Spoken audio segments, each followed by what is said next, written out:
Welcome back to Statistical Reasoning. We are moving on in Chapter 8 into Section 8.2. In this section we're going to be testing a claim about a proportion. We did an example of it in Section 1, but instead of being given the information, we're actually going to take the time to find it ourselves. I am going to focus on the p-value method for solving the tests. So some of the things we need to remember when we start is some of our symbols, our notation. So our sample size is noted by N. Our population proportion is P. P hat is our sample proportion, which is how many things were successful over how many total we had. And then Q, remember, is 1 minus P. And remember, Q is the complement.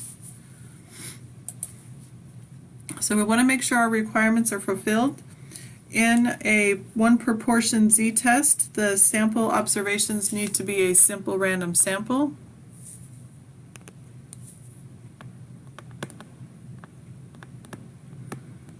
And for most of the time when we do this, because we're not getting the information ourselves, we just take it for granted that it is a simple random sample.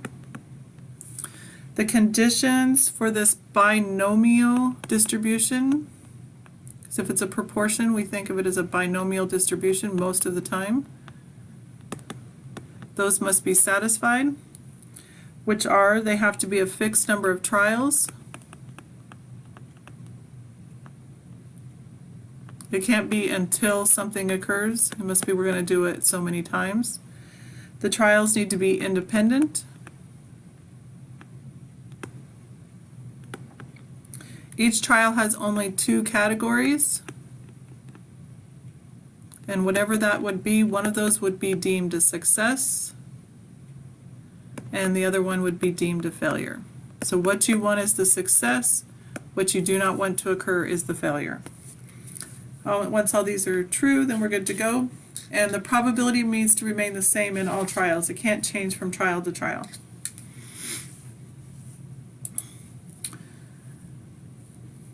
The only other thing that needs to happen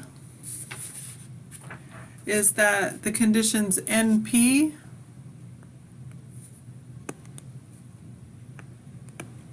have to be greater than or equal to 5, and NQ have to be greater than or equal to 5. Those both must be satisfied.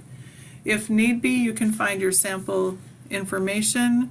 The mean, if you remember back to that chapter, which was chapter 6, was N times P, and the standard deviation was the square root of N times P times Q.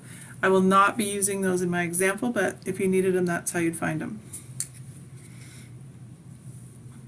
If you were doing this test by hand, you would find your Z statistic by doing P hat minus P over the square root of P times Q divided by N, and then you would go to your table. We're going to use our technology to do this. We are going to do the p-value method, and again, if you were going to not use your technology, you would go to table 8-2.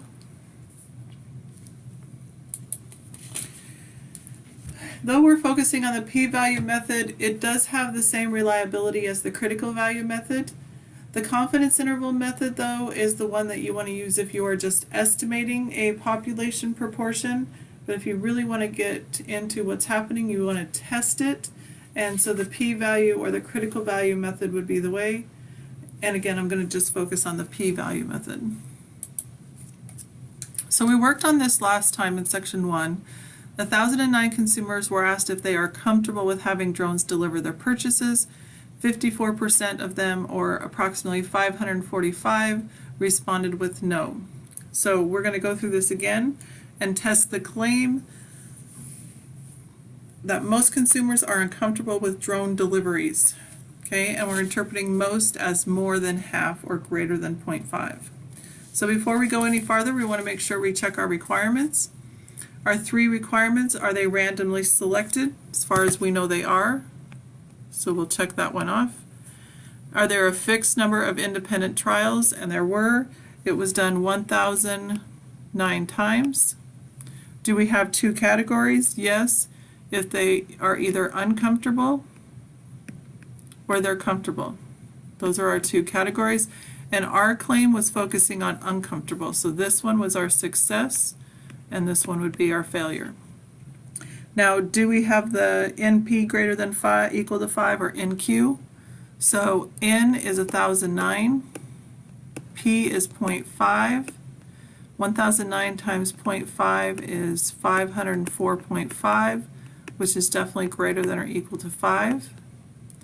And if we check NQ, N is 1000, Q is 1 minus 0.5, which is still 0.5. Therefore, this is not going to change. Still going to be greater than or equal to 5, so it checks off. So our third requirement does hold as well. So we're going to just go through this method, and we always are going to start with what was our claim. So our claim was that more people were uncomfortable with getting their drones delivered, and more was going to be more than 0.5. So our claim, I'm going to write the claim in symbols first, is that P is greater than 0.5. So we'll write our hypotheses. Our null is our proportion is equal to the number in our claim, which is our P naught. Our alternative is our actual claim, that it is more than 50%. So our claim is coming from the alternative in this case. And we want to just go ahead and use a significance level of 0.05. It's not too critical. We'll just use the most common one. So then we would go ahead and go to our calculator, and I'll make sure I put the test on so you know how to do it on your TI-83s and 84s. You are going to want to run a 1-prop z-test. It will ask you for information. Your P naught is your 0.5. It's always the number that's in your hypotheses. Your X is how many successes that you have. To find that, we had to do 0.54 times 1009, which ended up being approximately 545. It does have to be a whole number, so you will need to round. And then it's going to ask you for your N, which is 1009. You can run your test. When I ran my test, I got a Z of approximately 2.55 and a p-value of approximately 0.005. So if I compare my p-value to my alpha level, my p-value is 0.005, my alpha level is 0.05, my p-value is definitely less than my 0.05, so I'm going to reject the null.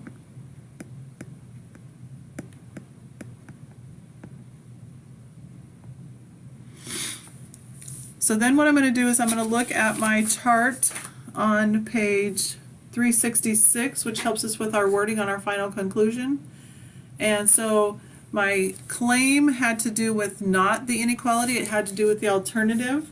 So when your original claim does not include the equality, that's one of the first two. We rejected the null, which is the very top one.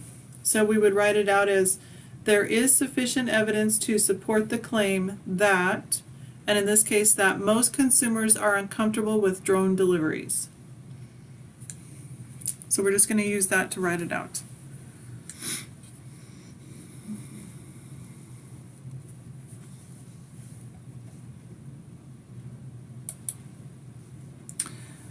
To find the number of successes, I did do that on the last one. I did the 0.54 times 1009, I got 545.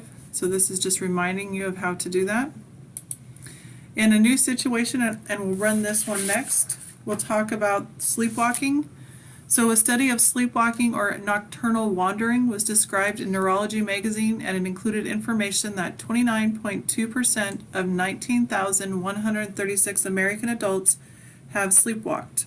What is the actual number of adults who have sleepwalked? So what we're going to do here is we're first just going to do the percentage that they gave us, which is 29.2% or 0.292. We're going to go ahead and multiply it by how many adults?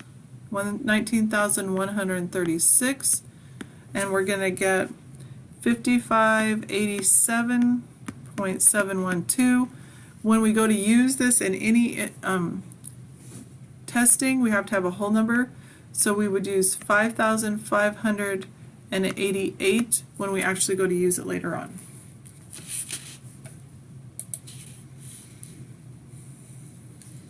So we're going to do the test. It says use the same sleepwalking data from the previous example.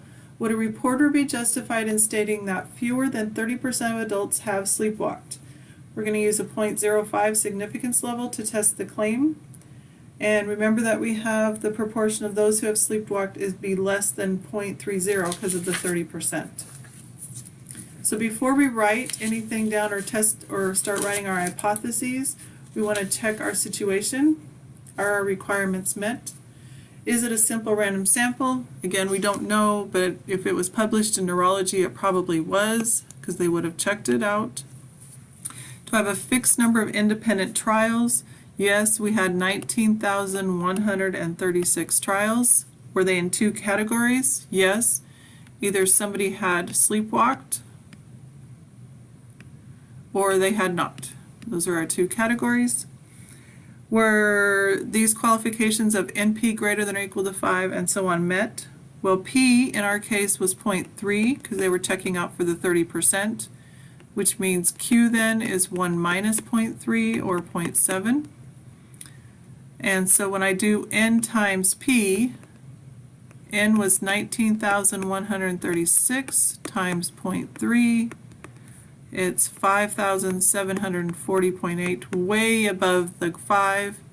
And if I do N times Q, 19,136 times 0.7, I get 13,395.2, which again is way above, so I've met that third requirement.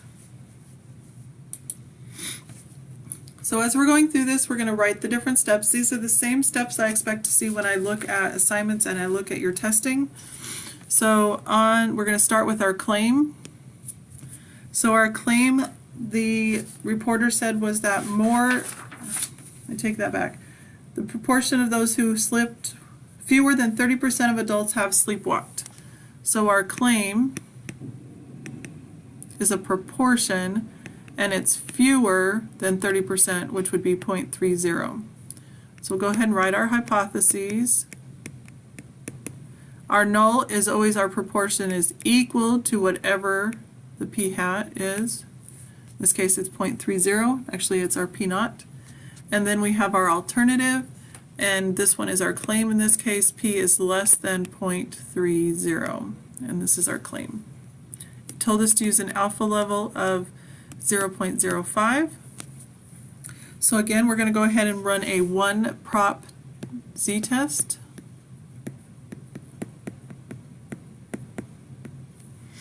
So the information it's going to look for, our p naught is 0.30, which always comes from our hypotheses. Our x was our 0.92 times 19,136, which we did earlier and approximated at 5,588. And our n, our sample size, was 19,136. When I run the test, I get a z of negative 2.41 and a p-value of 0.008. When I compare my p-value to my alpha level, I have 0.008 compared to 0.05. That is definitely less than, so I am going to reject the null. Again, I'm going to go to the chart on page 366. My original claim, since it deals with the alternative, does not include the equality, and we rejected the null, so it's the very top one. So we're going to write out, and I'll do it on this one, there is sufficient evidence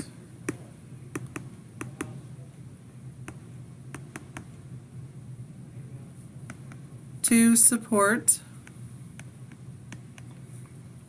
the claim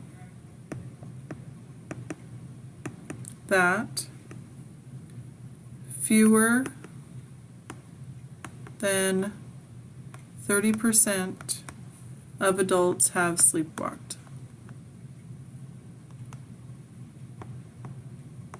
Trying to fit this in here. Okay, sorry about my handwriting on that one. So we want to try and do a good job of making that final word conclusion. Now, sometimes we can't make this happen, and that third requirement is the one that sometimes throws us off. And so you have to have a method that you can use when that happens, and so you're going to use the exact method when that happens.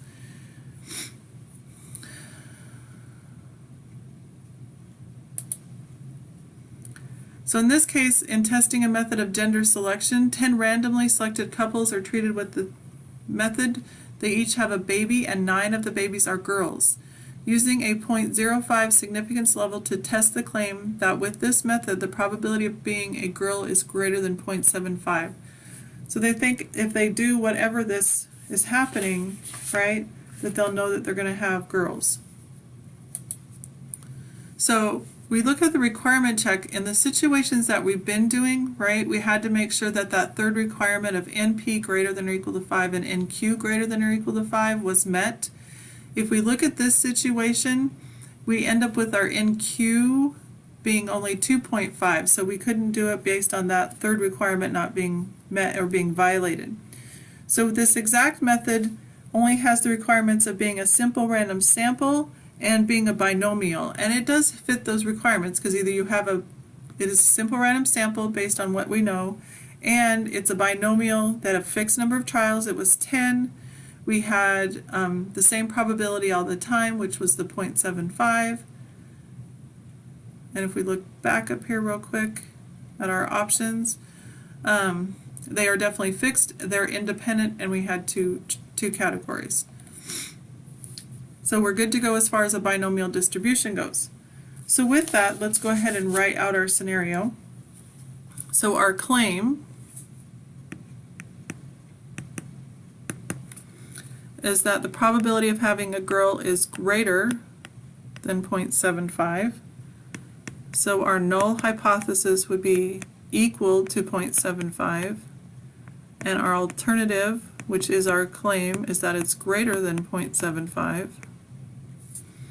Is said to use an alpha of 0.05.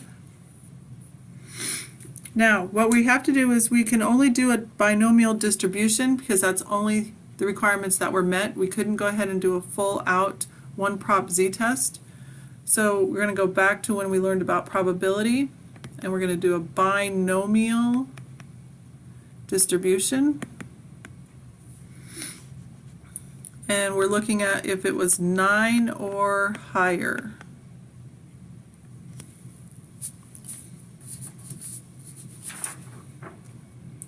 And if you're asking the question of why is it 9 or higher, if we look back at a slide a couple ago here, it says in the testing the methods, they each have a baby, and 9 of the babies are girls. So we came up with the number 9 from this right here, with the 9 of the babies are girls. So that's where we got the 9 or higher.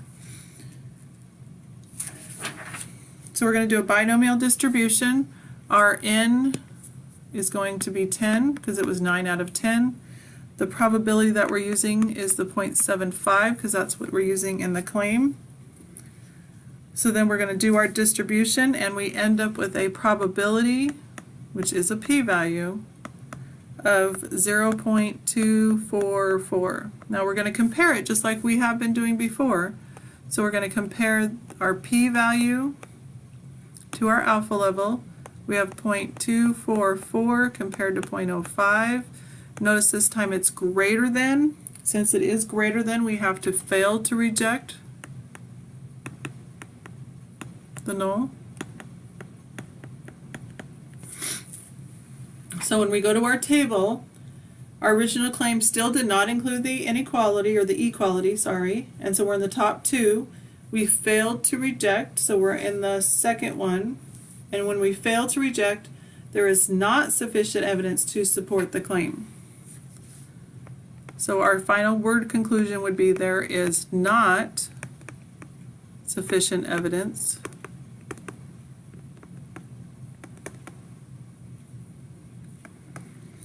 to support the claim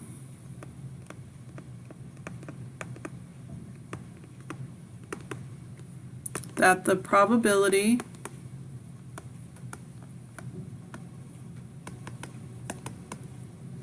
of a baby being a girl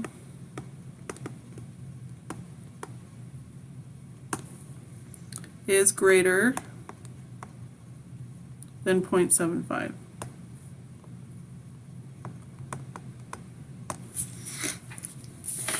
Okay, so I will go ahead and make sure that I put up the videos for how to do it on the TI 83 and 84, and let me know if you have any questions. Have a good day.